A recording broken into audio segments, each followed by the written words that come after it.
Adverse और hours को use करते समय मिस्टेक्स जनरली इस करके हो जाती हैं क्योंकि दोनों की स्पेलिंग्स जो हैं वो काफ़ी सिमिलर हैं, सिर्फ एक डी का फ़र्क है, बाकी एडवर्स और अवर्स की स्पेलिंग बिल्कुल सेम है और एक जैसी है। और ना सिर्फ स्पेलिंग, इन दोनों शब्दों की जो यूसेज है वो बिल्कुल एडजेक्टिव्स की तरह होती है।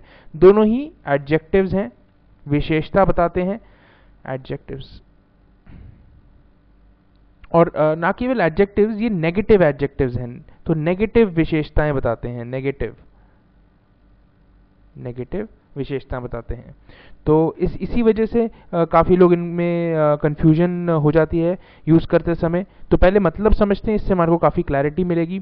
एडवर्स का मतलब होता है हार्मफुल या unfavourable,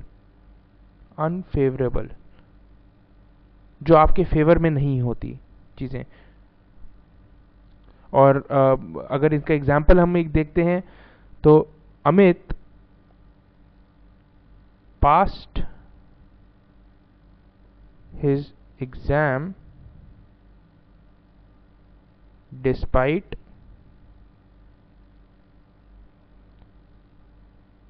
adverse circumstances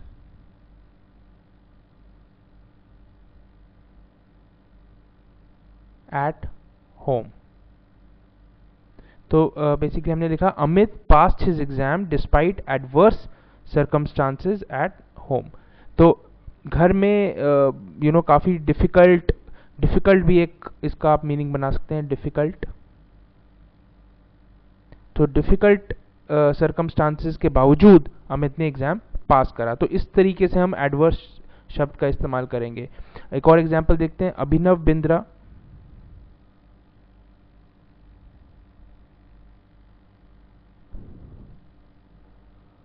won a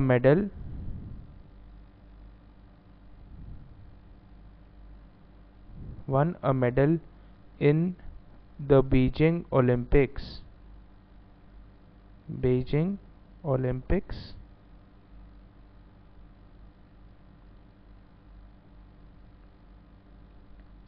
despite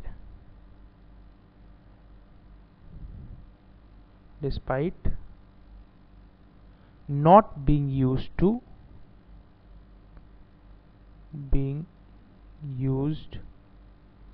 to such adverse conditions। इतने मुश्किल कंडीशंस और हालात में प्रैक्टिस करने के बावजूद वो एक मेडल जीते बीजिंग ओलंपिक्स में। तो एडवर्स का इस्तेमाल हम इस तरह करते हैं, एडवर्स सर्कमस्टांसेस, मुश्किल हालात और मुश्किल उनके बावजूद एडवर्स। और अवर्स का मीनिंग काफ़ी सिमिलर है, इसी करके दोनों नेगेटिव है, एडजेक्टिव्स हैं, इस करके हम इन दोनों में कंफ्यूज होते हैं। मैं एक डिफरेंट कलर यूज़ करूँगा ताकि डिफरेंस पता लगे।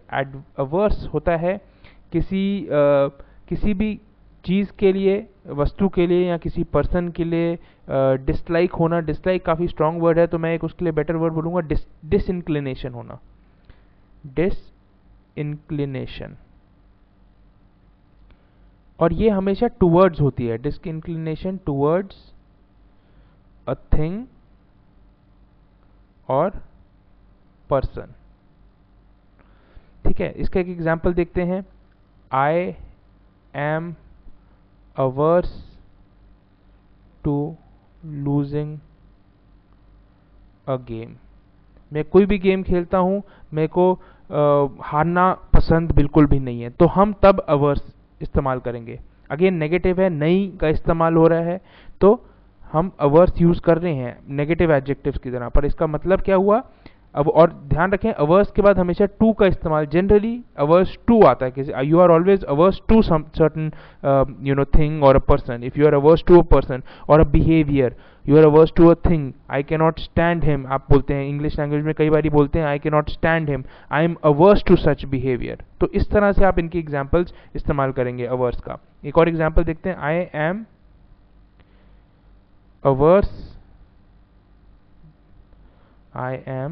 averse to people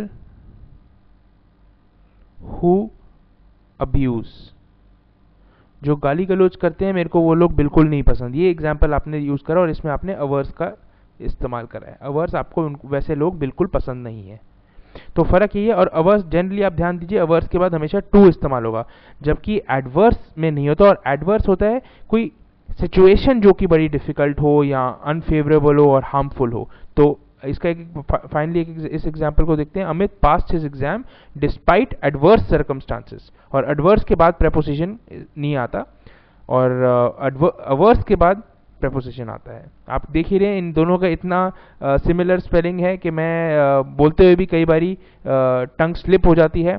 तो इस करके इसका हमें खास ध्यान रखना पड़ता है एडवर्स और अवर्स को यूज करते समय।